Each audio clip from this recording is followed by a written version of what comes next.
Okay, this is from the book Holy Grail of Wisdom Quotes by me, P. Rogers. We're going in alphabetical order. We're now on the writer Theodore Dalrymple. His real name is Anthony Daniels. Dalrymple is his pen name. He's a psychiatrist from England, from London. He's a rather prolific writer, an expert on common culture, and he also writes on medical things. Okay, so here he goes. To assent to obvious lies is to cooperate with evil, and in some small way to become evil oneself. One's standing to resist anything is thus corroded and even destroyed. A society of emasculated liars is easy to control. That's one of the reasons why, it's bad. They try to make you lie about a lot of things in public. So you should resist that pressure and temptation. And what you should do is if, sometimes you can't tell the truth, it's not safe to tell the truth, you get beat up or whatever else, at least just don't say anything if you can. So in your mind's eye, maintain your respect for the truth. Okay, Theodore Dalrymple, next quote. To regret religion is to regret Western civilization. And I just want to warn you, there's a lot of atheist trolls on the internet. Atheism is like the biggest insult you could say to a person. It's like when you say atheism is the truth, you're basically calling people talking monkeys. And that's a pretty big insult. You're also saying they have no rights, there's nothing special about them, there is no God, their life has no meaning, they're not entitled to anything. Privacy, free speech, property, anything. Okay? Atheism is what rulers want because it means that the public is nothing but a bunch of livestock, okay? The little guy, the proles like us, we don't want that, okay? You have to understand there is a philosophical, moral foundation to a society. And if you accept atheistic Darwinism, what you're basically saying is slavery is okay. A farmer owns the livestock and does whatever it wants with them. They have no rights. When you're in a dairy farm, the baby calf is not the child of the calf. It is the property of the farmer. Okay, and that's what a ruler wants. And so you don't want that as an individual unless you're insane. Okay, next quote by Dalrymple. Non-judgmentalism is not really non-judgmental. It is the judgment that everything is the same and nothing better. This is as barbaric and untruthful a doctrine as has yet emerged from the mind of man. Okay, Dalrymple. And that's what multiculturalism is all about.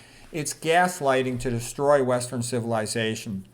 And the reason why the really rich want to destroy Western civilization is because it's based on a Bible view that man is created in the image of God and therefore part divine and therefore entitled to courtesy, respect, and freedom. Okay, they want to get rid of all that. They think there's too many proles and they want to reduce them in in numbers so that they can put them into slavery, okay? And so they have to get rid of this Western civilization stuff. When you say Western civilization, it's really so much superior to all other civilizations. There's nothing even in comparison. All of this stuff we think of as being in the modern world, electricity, automobiles, airplanes, this all came from Western civilization. It did not come from the other civilizations. Compared to Western civilization, the other ones are backward, okay? It's just a fact. They copy Western civilization. Everybody wants to move to the Western countries. Almost no one wants to move away from them. And that's because traditionally they've been the most free and the most prosperous. Okay, but that's all fading out because the big push is to get rid of Western civilization. And the reason for that is because the rich recognize that the only way they can enslave the public is if they get rid of the sort of the Western way of thinking that, the ancient Greeks, the ancient Romans, and then this Bible-based worldview stuff. Okay, and so that's also why you've seen so much tremendous unfairness towards Caucasian Christian men in the last 50 to 75 years because they want to remove them because they see them as the problem. They are the big obstacle to bringing back slavery. And if they can be gotten rid of, the elites, the multi or super duper rich, they think that everyone else will be easy to control or to pay off. They figure, there's not that many of them, we'll pay off the smart ones, the rest of them will make them slaves, and if they don't like slavery, we'll just deal with them later. So that's why this is all happening. So whenever you hear these things about multiculturalism stuff, it's a gaslighting method of trying to get rid of Western civilization. The more you learn about Western civilization, the more in awe of it you will be, because the more superior it is to everything else. It's just the way it is. There's no comparison. If you look at art, 99+% of good art is Christian art, okay? You know, and everybody says, oh, everything's equal. No, it's not, okay? And you'll also see, you know, men and women are not the same, all right? You know, up until birth control, women were having an average of 10 or more babies, okay? They don't have a lot of time for doing much else than having babies and taking care of their families. When you got 3 kids, you're incredibly busy. You got 10, you know, it's orders of magnitude more busy. But almost all the painting, it was done by men. That's just a fact, okay? Almost all the great painting, it was done by Christian men. That's just a fact, okay? Now let's go to Dalrymple's next quote, okay? He says, "The British are barbarians camped out in the relics of an older and superior civilization to whose beauties they are oblivious." Yes, and I would say that. You know, it's like the Cicero quote, you know, to not know what happened before you were born is to forever remain a child. No society is going to achieve anything impressive unless they know what went before them, so they try to improve upon it. If they just come out of the blue, a bunch of ignoramuses, they're never going to achieve anything. And that's also why it's bad for schools to have all the children the same age in the same classroom, because they're all equally ignorant. They don't learn anything from each other. It's good to be around people who are older than you. You could learn something from them. If you have to be around people younger than you, then you could teach them something. The best, most rapid learning is with a tutor who knows more than you do. That's as good as it gets. And when you're young, it's good to have your parents homeschooled because they want the best for you. Okay, Dalrymple continues. "Total equality might be possible if all children were clones and there was no opportunity for any of them." Yeah, the only way you can make equality in everything is if you have to knock down all the high achievers, okay? The tall poppy rule. No. What you want to do is give equality of opportunity to the extent that that's possible. Give everybody a chance to develop themselves in academics, in art, in sports, and, you know, whatever happens, happens. Okay, there's a quote by Samuel Johnson, "All judgment is comparative." All right, anyways, getting back to Dalrymple.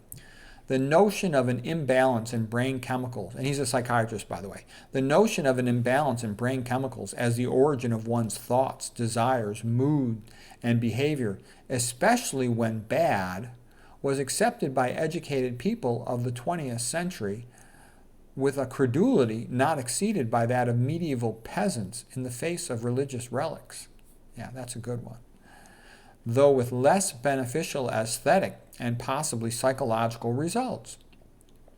And what starts as a fashion amongst the educated soon filters its way down to the uneducated. The neurochemical imbalance theory should have been laughed out of the park on common sense grounds.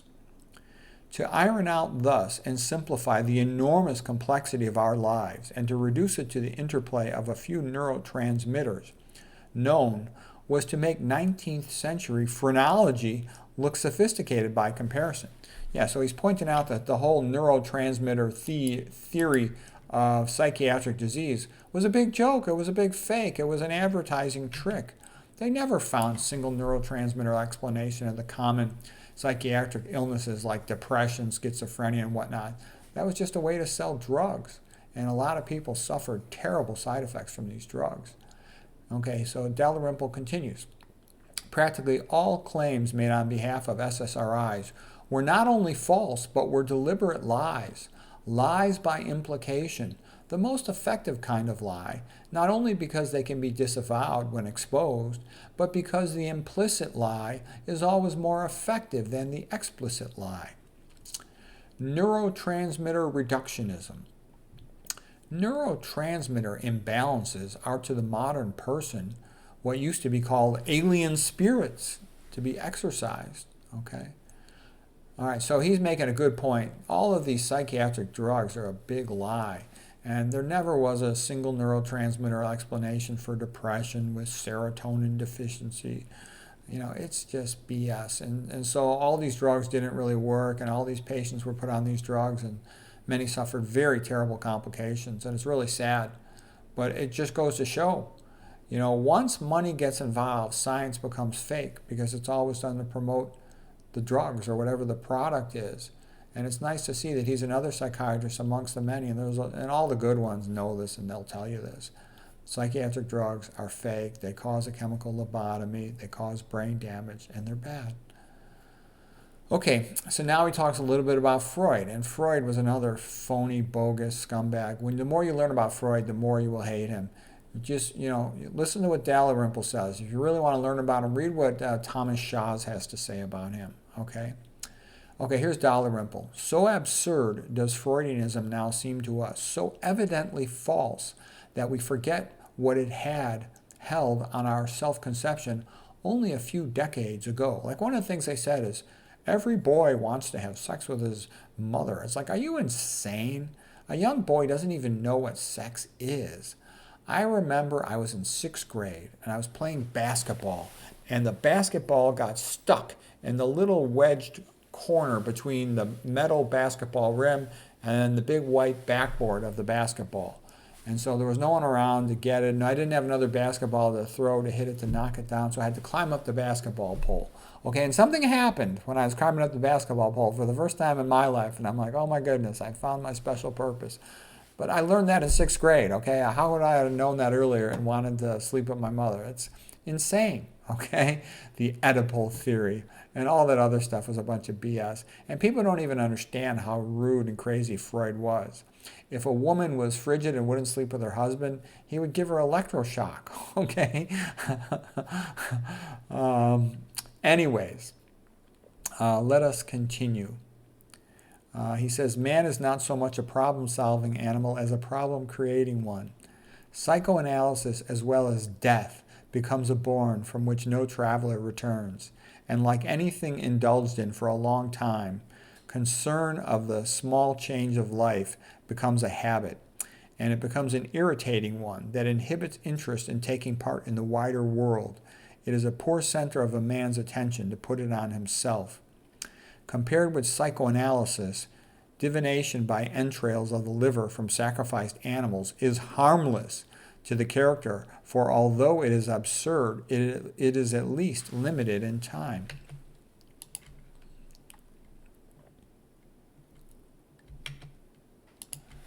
Psychoanalysis becomes an ingrained habit of mind that must be itself overcome, often with the greatest difficulty.